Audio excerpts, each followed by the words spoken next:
Okay, so ipagbabawal na daw yung lato-lato sa ibang mga lugar. Wait, watch muna natin ha. Pero nakakatawa, di ba? Minsan na nga lang may mauusulit na laruan para sa mga bata na hindi gadget, hindi computer games, o hindi mga makabagong kagamitan na naman. Tapos ipagbabawal nyo pa. Tapos sasabihin nyo na kaya weak yung mga kabataan ngayon kasi puro sila gadget. Parang salungat naman yata yung gagawin nyo kumpara dyan sa sinasabi nyo. Oh, nood muna.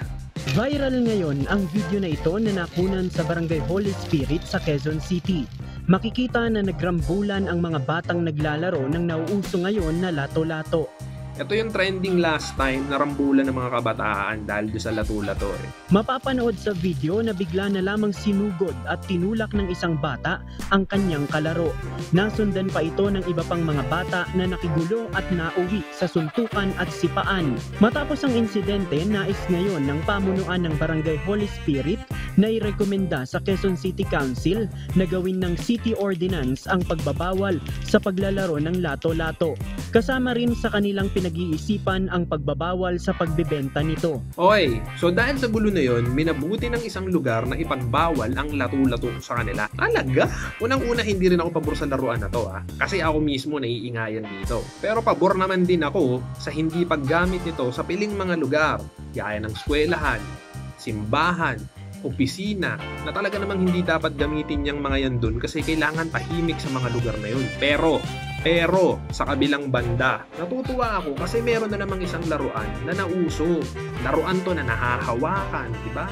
Hindi yung sinabi ko ngang puro gadget lang. Tsaka ito, lumang laruan na. Pati tayo nung mga bata tayo, nilaro natin to. Nag-enjoy tayo.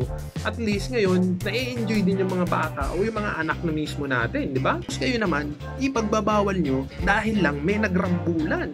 Unang-una, hindi kasalanan nung lato-lato yung rambulan na yun. Pangalawa, paano magrarambulan nyo kung binabantayan nyo yung mga anak nyo? Pangatlo, kahit anong laruan pa ipahawak nyo dyan, kung pinalaki nyo yung salbahe yung mga anak nyo, magkakagulo pa rin yan. Imagine mo, di ba? Kahit paghawakin mo ng Barbie yung mga lalaki na yan kung salbahe yung mga bata na yan, kaya nilang ihampas yung Barbie na yan sa kalaro nila. Kahit pahawakin mo ng bola yan, di ba?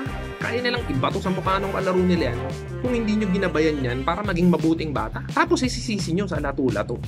Di ba? Parang ang gulo. Kaya sinasabi ko na kahit anong laruan ang mauso, kahit anong laruan ang ipahawak nyo sa anak nyo, kung hindi nyo binabantayan, ginagabayan, tinuturuan na magandang asal yung anak nyo, makikipag-away pa rin yan sa daan. Isipin nyo naman din, di ba?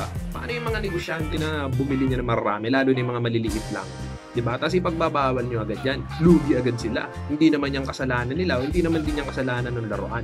Ang sinasabi lang namin, para matigil din yung mga rambulan na ganyan, kung kuli na magulang yan, nagabayan yung mga anak nila. Turuan ng magandang asal, disiplinahin. Tsaka lagi nyo rin titignan kung anong ginagawa nila. Baka mamaya nakakanood din sila ng mga ganyan, di ba? Kaya nagiging ganyan ugali nila. Malaki talagang gagampanan ng isang magulang para ma-build ang isang mabuting kaugalian ng isang bata. Kaya, wag nating isisi yan sa laruan. Kasi tayo, dumaan din dyan. Naglaro rin yan. Tanungin nyo nga sa sarili nyo, nung kayo ba namalo kayo ng lato-lato sa ulo? Kung oo, edi yung mga magulang nyo rin nung araw ang may mali kasi hindi kayo tinuruan ng magandang asal. Ngayon, kung ipagbabawal niyan, pag-isipan nyo muna ulit, di ba? Maganda niya, kausapin nyo yung mga magulang na bantayan na lang yung mga anak nila, turuan ng magandang asal para maiwasan yung mga away. Hindi yung bigla nyo ipagbabawal yung isang laruan, wala namang kasalanan.